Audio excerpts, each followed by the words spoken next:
everyone. In today's lecture, we are going to discuss about collective bargaining. So, what is mean by collective bargaining and why collective bargaining is important? Let us discuss that. It is the bargain or the negotiation by the trade union to improve the economic interest of the workers.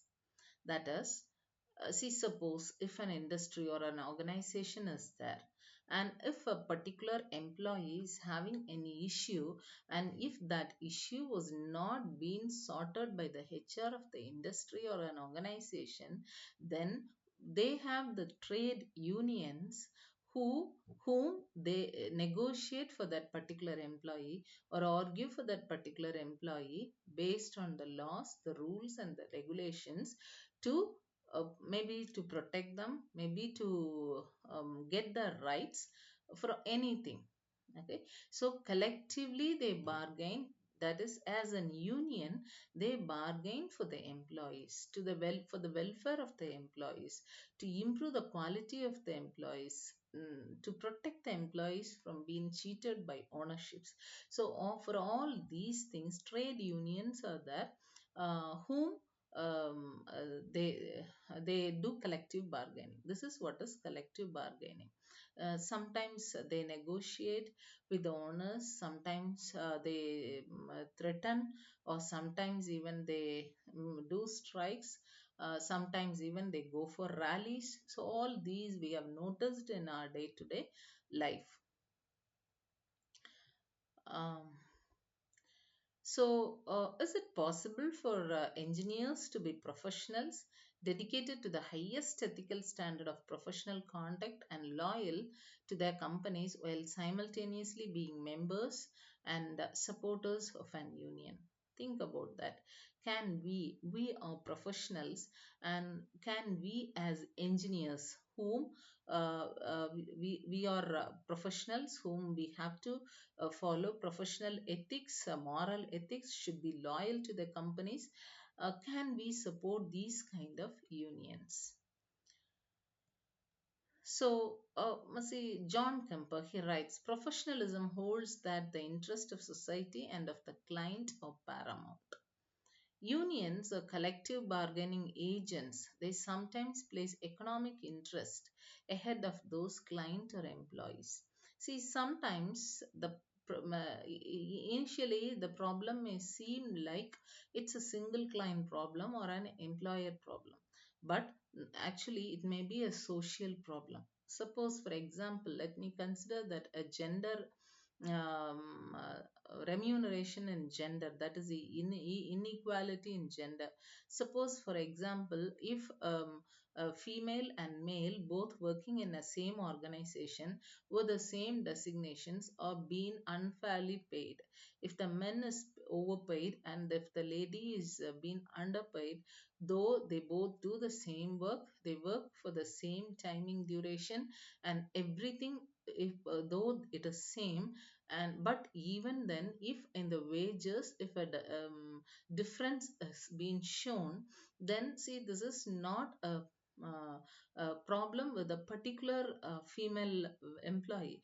It's a problem with the whole gender, the female gender, and probably not only the female members of that industry, sometimes maybe the female members of other industries may also be suffering from the same issue, but they might not have escalated it. So if a particular client or a customer escalate these kind of things, the unions will stand for them. They will take the laws. We have articles related to every rights, and these, based on these rights and articles, they will argue for the whole community. So though it may seem like for a specific client or customer, it is for a huge people, it benefits a huge people.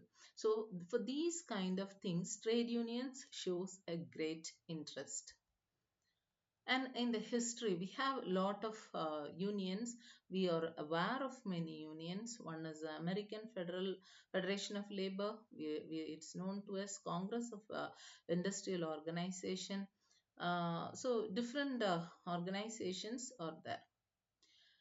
two kind of arguments are there. That is, one is, if we have these trade unions, they may work for the welfare of the people, employee. This is one point.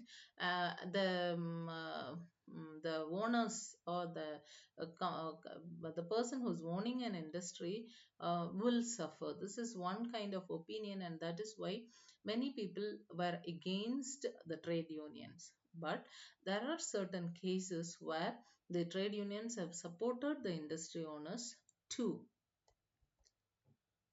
So we have two arguments related to that. One is faithful agent argument, and another one is public service argument based on these things. And the union critics, we have, sometimes they may be inflated, sometimes they may not cooperate, they may not allow the employees to cooperate. This kind of critics is also there. Supporters were also there for the unions, because see, many people today live a healthy salary, they have a good standard of living only due to these unions. The unions give employees a greater sense of participation. They help them to balance the power. They help the employees to know their articles, know their rights. So these kind. So because of this, the unions do have equal supporters too.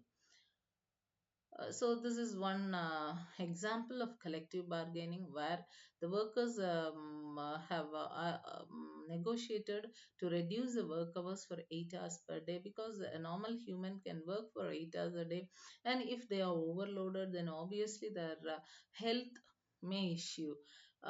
So if anyone has been looking overtime, that should be paid extra. So these kind of things, arguments were made by the unions, which is a benefit to them. In India, we have different trade unions, which is very familiar to us: INTUC, AITUC, CITU, and all these work for different